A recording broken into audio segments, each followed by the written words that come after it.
Est-ce que vous appelleriez à manifester, à descendre dans la rue contre le mariage pour tous? Moi, j'ai dit que je voulais aller plus loin.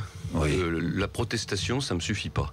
Oui. Ce que je voudrais, si je suis élu président de l'UMP, c'est organiser dans chaque département un grand débat public, en faisant venir les psychologues, les psychiatres, les spécialistes de la famille, pour que les Français aient ce débat que la gauche leur refuse. Vous savez, quand on fait une réforme de société aussi profonde que celle du mariage homosexuel, on devrait, pendant 1 an, organiser des débats dans tout le pays pour que chacun comprenne bien les conséquences de cette décision.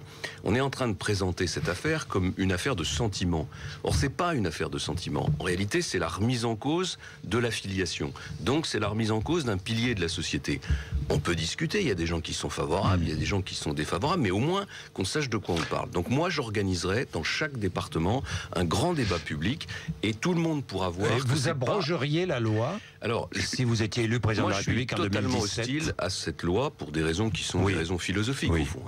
Donc, je considère qu'à partir du moment où j'y suis totalement hostile, je peux pas m'en satisfaire. Je peux pas considérer que simplement parce que la gauche a réussi à faire passer ce texte, on va changer les règles de la filiation. Je parle pas de la question de la reconnaissance de l'amour entre 2 hommes ou 2 femmes. Parce que vous avez combattu le Pax. Est-ce que vous avez combattu le Pax il y a quelques années, 1998? Oui, et je m'en vante pas, parce qu'au fond... Aujourd'hui, personne ne conteste le Pax. Je suis parfaitement d'accord, mais il n'y a pas de similitude entre les deux. Sur le Pax, c'est vrai qu'on a commis sans doute une erreur, parce que on n'a pas vu qu'il y avait un besoin de reconnaissance officielle et puis de régler un certain nombre de problèmes juridiques pour les couples homosexuels. On voit d'ailleurs que le Pax ne concerne pas que les couples homosexuels. Mais là, on est en train de mélanger 2 choses. On est en train de mélanger la question de l'amour entre 2 hommes ou 2 femmes et la question de savoir si les principes de la filiation doivent être maintenus ou s'ils doivent être changés.